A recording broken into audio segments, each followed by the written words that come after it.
As a registered dietitian, one of the questions I get asked the most frequently is how do I get rid of food cravings? And I'm guessing that this topic is super popular because at one point or another, most of us have struggled with food cravings, especially in the evening for some reason. And as a new mom, this year has been particularly busy for me, and since I'm still breastfeeding, I've had tons of first-hand experience with cravings. And lucky for me, the tips that I usually share with my clients have come in very handy, and I wrote a whole article about it on the Veggies and More website, which you can check out if you feel like it. But in this video, I want to share my 5 favorite tried and tested ways to kick food cravings to the curb. The first thing I recommend you do is to make sure that you eat enough calories during the daytime, because failing to do so can definitely up the craving factor come nighttime. It can cause you to feel overly hungry and then crave high fat or high sugar junk foods rather than more nutritious foods. This is particularly important if you're breastfeeding because your calorie needs are at an all-time high at this point, even higher than in your last trimester of pregnancy.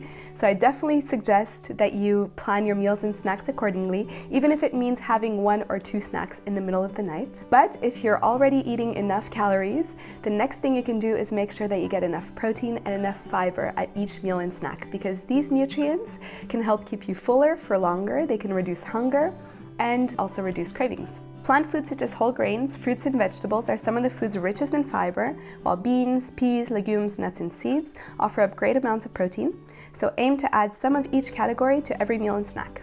We all need food to live, that's a fact, but food is so much more than just fuel. It can also bring us joy or comfort. It's in big part why we celebrate birthdays with cake, or why we drink more while we're on a holiday, or why we might resort to a bag of chips after a stressful day.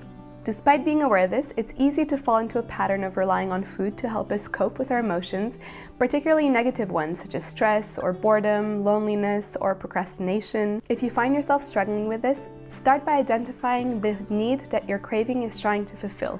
A great way to do this is to write into a cravings journal. Each time you feel a craving arise, write down the time, the place, and the accompanying circumstances or feelings that you're experiencing at that moment.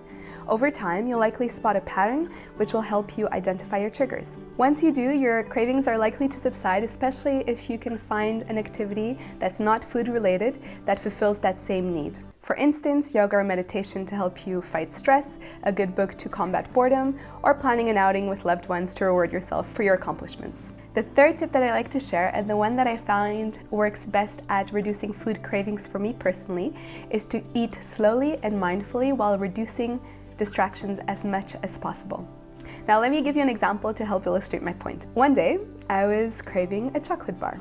And of course, I didn't have any chocolate on hand. I was at work. It was a very busy day, and because it was so busy, I hadn't been tuning into my hunger signals very mindfully. And from the last client, hunger hit me like a bus. And I had to put gas in the car, so on the way home, I stopped at the gas station, and of course, I also took that opportunity to buy a chocolate bar. So I pull into the driveway, I look over at the passenger seat, ready to grab this delicious chocolate bar that I had been looking forward to all day, and what do I find instead? The empty chocolate wrapper. I had eaten the whole chocolate bar on the way home without even realizing it, and the wrapper was sitting there looking at me. I was so disappointed. And of course, at that point, I'm still craving chocolate because I hadn't even realized that I had eaten the chocolate bar and I hadn't enjoyed it fully or truly. So my point here is twofold. First, that being mindful of your body's hunger and satiety signals throughout the day can make it more easy to avoid cravings in the first place. So had I tuned into my hunger signals and actually eaten a snack in time to calm my hunger, the chances of me picking up that chocolate at the gas station would have been much lower. And second, that eating quickly, especially if you're eating while you're being distracted, can make it way more difficult for our brains to notice that we're eating, let alone notice what we're eating. And this can trick your brain into thinking that you're still hungry, even though you've just consumed a bunch load of calories, and make it more difficult to distinguish true physical hunger from mental hunger. If you struggle with this, you might find this printable worksheet helpful, and you can download your free copy through the link below. One step you can take to help you eat more mindfully is to make sure that you sit down at a table while eating and getting rid of all distractions. So that means not sitting in front of the TV while eating or not watching YouTube while you're eating. And this can make it more easy for you to focus on the activity at hand. Another thing that I personally find useful to help control my natural tendency to eat super fast is to use chopsticks instead of a fork when eating my meals, which really forces me to slow down. So this tip might sound easier said than done, especially if your little one still wakes up in the middle of the night to feed, but getting enough sleep is instrumental in keeping your cravings at bay.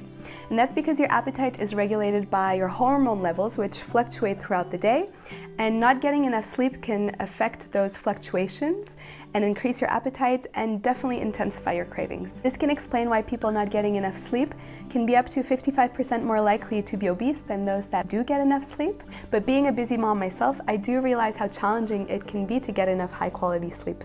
For me, going to bed an hour earlier and planning a power nap for myself while my little one naps in the afternoon are two strategies that have worked well, but find what works best for you. Sometimes it's not a particular food that we're craving, but rather the properties that that food offers. For instance, the crunch of chips or chocolate's melting properties on our tongue. In such cases, replacing those foods with more nutritious options that offer the same properties are a great way to take care of your cravings. For instance, try swapping a chocolate bar for fruits dipped in chocolate, or chips for homemade popcorn, roasted chickpeas, or a seaweed snack. They'll help you get your fix while providing you more nutrients at the same time. To help inspire you, I've created a list of healthier alternatives to your most common cravings. Feel free to download your free copy on the Veggies and More website. I'll place the link to it down below. And if despite doing this you still crave that less nutritious food option, I strongly suggest you just give into it mindfully while enjoying every bite without an ounce of guilt. Now, these are my 5 tips that have helped me deal with my cravings, especially during this year of intensified cravings as a breastfeeding mom. So I hope that they work for you too. And if you don't mind sharing, I'd love to hear about your favorite ways to stop food cravings. So let's chat about them in the comments below. And that's it for today. Until next time, ciao ciao!